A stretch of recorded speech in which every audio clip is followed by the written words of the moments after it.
Let's mic देश का मिजाज साउथ।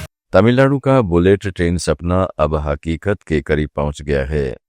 दक्षिण मध्य रेलवे ने 778 किलोमीटर लंबे Hyderabad Chennai high speed rail corridor का अंतिम रूट प्लान तमिलनाडु सरकार को सौंप दिया है। इसे विस्तृत परियोजना रिपोर्ट में शामिल किया जाएगा। तमिलनाडु के अनुरोध पर रूट में बदलाव कर तिरुपति स्टेशन जोड़ा गया है और यात्रा समय 12 घंटे से घटाकर मात्र 2 घंटे 20 मिनट करने का लक्ष्य रखा गया है। चेन्नई सेंट्रल और मिंजूर के पास नया स्टेशन बनेगा, जहां रेलवे ने 50 एकड़ जमीन मांगी है ताकि व्यावसायिक हब विकसित हो सके। कोई वन भूमि नहीं होने से पर्यावरण मंजूरी आसान होगी और अगले 1 महीने में डीपीआर अंतिम रूप ले लेगी। यह परियोजना दक्षिणी भारत के आर्थिक केंद्रों को जोड़ेगी। यात्रियों को तेज और सुविधाजनक सफर मिलेगा।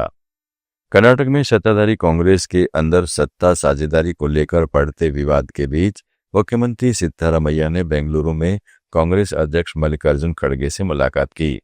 2023 में सरकार बनने के समय कथित तौर पर तय हुई तो 2.5 साल के रोटेशन फार्मूले के तहत डिप्टी सीएम डीके शिवकुमार को सत्ता सौंपने की बात रह रहकर तेज हो जाती है।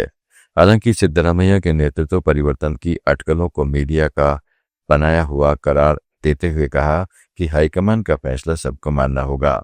मुलाकात में कैबिनेट फेरबदल पर कोई विशेष चर्चा नहीं हुई। उधर शिवकुमार के समर्थक विधायक दिल्ली में लॉबिंग कर रहे हैं। शिवकुमार भी खड़गे से मिलने वाले हैं। इसी बीच कर्नाटक के गृह मंत्री जी परमेश्वर ने संकेत दिया है कि राज्य में नेतृत्व परिवर्तन और दलित मुख्यमंत्री की मांग के बीच वह भी मुख्यमंत्री बनने की दौड़ में है। हालांकि उन्होंने यह भी कहा है कि कांग्रेस आलाकमान की ओर से अभी तक इस मुद्दे पर न कोई बात हुई है और न ही कांग्रेस विधायक दल में इस पर कोई चर्चा है। केरल में सभी प्रमुख राजनीतिक दलों ने चुनाव आयोग की कड़ी आलोचना की है कि उसने एसआईआर स्थगित करने की बार-बार की मांग को अनसुना कर दिया है। दलों का कहना है कि स्थानीय निकाय चुनाव से ठीक पहले यह अभियान चलाना गलत है। बूथ लेवल अधिकारी ठीक से प्रशिक्षित नहीं हैं और लोग फॉर्म भरने में भ्रमित हो रहे हैं। आयोग ने 4 दिसंबर तक की समय सीमा दी है, फिर भी जल्दबाजी कराई जा रही है। सुप्रीम कोर्ट ने इस मामले में आयोग को नोटिस जारी किया है, जिस पर 26 नवंबर को सुनवाई होगी। खैरताबाद के विधायक दानम नागेंद्र ने तेलंगाना विधानसभा अध्यक्ष कताम प्रसाद कुमार को पत्र लिखकर अयोग्यता नोटिस का जवाब देने के लिए और समय मांगा है। यह नोटिस उन विधायकों के खिलाफ दायर याचिका से संबंधित है जो बीआरएस से कांग्रेस में शामिल हुए थे। नागेंद्र को जारी किया गया यह तीसरा नोटिस है। अध्यक्ष ने बीआरएस से कांग्रेस में शामिल 10 विधायकों को नोटिस जारी किए थे। इनमें से 8 ने जवाब दे दिए हैं। दानम नागेंद्र के अलावा पूर्व उप मुख्यमंत्री कदयम श्रीहरि ने भी अभी नोटिस का जवाब नहीं दिया है। उन्होंने भी स्पष्टीकरण दाखिल करने के लिए और समय मांगा है।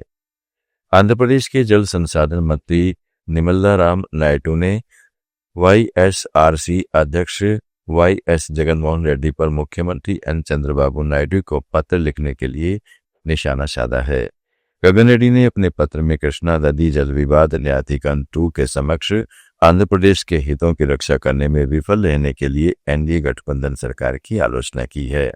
राम नायडू ने पूर्व मुख्यमंत्री जगत पर कृष्णा जल बंटवारे से जुड़े मामलों पर अब तक चुप्पी साधने का आरोप लगाते हुए कहा कि चंद्रबाबू नायडू ने 2014 में राज्य के विभाजन के बाद आंध्र प्रदेश के हिस्से के रूप में 512 टीएमसी कृष्णा जल और तेलंगाना के हिस्से के रूप में 299 टीएमसी का इस्तेमाल करके 2014 से 19 के बीच राज्य के हितों की रक्षा की।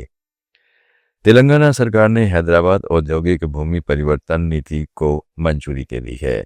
इसके तहत आउटर रिंग रोड के भीतर और आसपास के औद्योगिक भूमि को बहुउपयोग क्षेत्रों में परिवर्तित किया जा सकेगा। नई नीति के अनुसार लगभग 9,292 एकड़ औद्योगिक भूमि एक मुश्त विकास प्रभाव शुल्क के भुगतान से भू उपयोग बदला जा सकेगा।